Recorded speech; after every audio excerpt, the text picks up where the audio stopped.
വേദപ്രയാഗ് മീഡിയയിലേക്ക് സ്വാഗതം.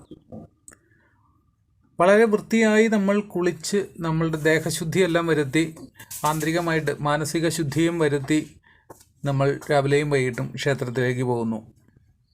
ക്ഷേത്രം ശുദ്ധീകരണത്തിനായിട്ട് എല്ലാ ദിവസവും താന്ത്രികവും വൈദികവുമായ കർമ്മങ്ങൾ ചെയ്ത് ക്ഷേത്രത്തിനെ പൂർവാധികം ശുദ്ധിയോടുകൂടി സൂക്ഷിച്ചിട്ട്, എന്നിട്ടും പ്രധാനപ്പെട്ട ദിവസങ്ങൾ പ്രതിഷ്ഠാ ദിനം പോലെ പുനഃപ്രതിഷ്ഠാ സമയം മുതൽ ഉത്സവകാലം മുതൽ തുടങ്ങിയിട്ടുള്ള സമയങ്ങളിൽ 1-2 ദിവസം നീണ്ടു നിൽക്കുന്നതായിട്ടുള്ള വാസ്തുബലികൾ തുടങ്ങിയിട്ടുള്ള താന്ത്രിക കർമ്മങ്ങളെല്ലാം ചെയ്ത് ക്ഷേത്രത്തിനെയും എപ്പോഴും ശുദ്ധീകരിച്ചുകൊണ്ടേയിരിക്കുന്നു. എന്നാൽ നമ്മൾ അകത്തേക്ക് ശുദ്ധിയായിട്ട് കയറുമ്പോഴും നമ്മൾക്ക് ക്ഷേത്രം അശുദ്ധിയാകുന്ന കാര്യങ്ങൾ എന്തൊക്കെയാണ് എന്നൊന്ന് നോക്കാം.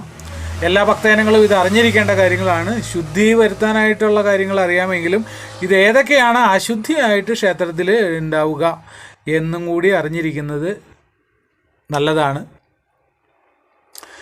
മലം, മൂത്രം,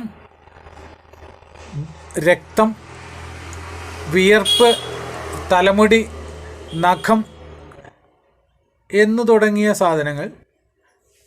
അതേപോലെ തന്നെ ഈ രക്തം എന്ന് പറഞ്ഞു കഴിഞ്ഞാൽ അത് ഏത് തരത്തിൽ ശരീരത്തിൽ നിന്ന് പുറത്തു വരുന്ന രക്തമാണെങ്കിലും അത് അശുദ്ധിയാണ്. അതേപോലെ തന്നെ നമ്മൾ പാമ്പ്, പഴുത അങ്ങനെ തുടങ്ങി ഇഴജന്തുക്കളെല്ലാം,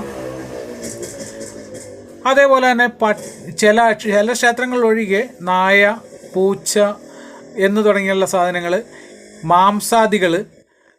മാംസാദികൾ എങ്ങനെ വരുന്നതെന്ന് വെച്ച് കഴിഞ്ഞാൽ ചില പക്ഷികളൊക്കെ കൊത്തിക്കൊണ്ട് മുകളിൽ കൂടെ പോയി കഴിഞ്ഞാൽ അത് വന്ന് വീഴുക, ഇങ്ങനെയുള്ള കാര്യങ്ങൾ. അതേപോലെ അറിഞ്ഞോ അറിയാതെയോ ആലായ്മകൾ ഉള്ള ആളുകൾ കയറിയിട്ടുള്ള സമയങ്ങൾ, ഇതെല്ലാം അശുദ്ധി ഉണ്ടാക്കാവുന്ന അല്ലെങ്കിൽ ഉണ്ടാക്കുന്ന കാര്യങ്ങളാണ്.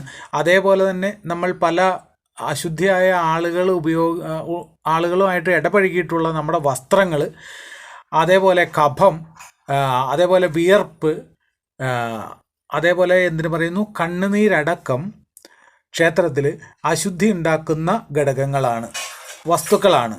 ഇവയൊന്നും നമ്മളുടെ കയ്യിൽ നിന്നും ഒരിക്കലും ക്ഷേത്രത്തിൽ ആ പരിപാവനതയിൽ വീഴാതെ ഇരിക്കാനായിട്ട് വളരെയധികം നമ്മൾ ശ്രദ്ധിക്കുക. മറ്റൊരു കാര്യം ചെയ്തതിന് ശേഷം നമ്മൾ ആ കൈകൾ കൊണ്ട് തന്നെ ക്ഷേത്രത്തിലെ കാര്യങ്ങളിൽ തൊടുക, കാര്യങ്ങൾ ചെയ്യുക എന്നൊന്നും ചെയ്യാതിരിക്കുക. വളരെ ശ്രദ്ധയോടുകൂടി ക്ഷേത്രദർശനം ചെയ്യുക. ഭഗവാൻ എല്ലാവരെയും കാത്തുകൊള്ളട്ടെ. ഓം ശ്രീ വിഷ്ണുമായി നമഃ.